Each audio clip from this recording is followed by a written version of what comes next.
সকাল থেকেই কিন্তু একেবারে টপ গিয়ারে ইডি আধিকারিকেরা বিভিন্ন জায়গায় কলকাতা সহ উত্তর 24 পরগনায় সেখানে তল্লাশি অভিযান শুরু হয়েছে এবং এই নিয়েও কিন্তু একটা রাজনৈতিক চাপানোতর শুরু হয়েছে।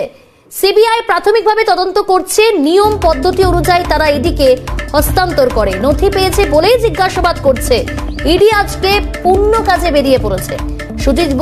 সুজিত বসু দক্ষিণ দমদম পুরসভায় নিয়োগ দুর্নীতিতে সরাসরি যুক্ত। সুজিত ঘনিষ্ঠ আত্মীয়রা কামারহাটি পুরসভায় চাকরি করছে।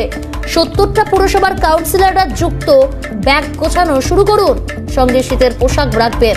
মন্ত্রীর বাড়িতে ইডি হানা প্রসঙ্গে বিরোধী দলনেতা শুভেন্দু অধিকারীর এই প্রতিক্রিয়া শোনাবো কি বলেছেন তিনি।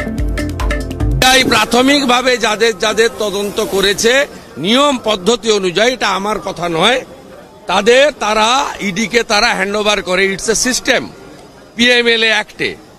অর্থাৎ সুজিত বসুর পিএ সহ ওখানকার সাউথ দমদমের চেয়ারম্যান পাঁচু বাবু সহ যাদের জিজ্ঞাসাবাদ করা হয়েছে, বরানগরের চেয়ারম্যান সহ, তাদের কাছে মেটেরিয়াল পেয়েছে বলেই এনফোর্সমেন্ট ডাইরেক্টরেট আজকের পূর্ণ দিনে পূর্ণ কাজ করতে ভোর ভোর বেরিয়ে পড়েছে। সুজিত বসু দক্ষিণ দমদম পুরসভাতে নিয়োগ দুর্নীতিতে সরাসরি যুক্ত।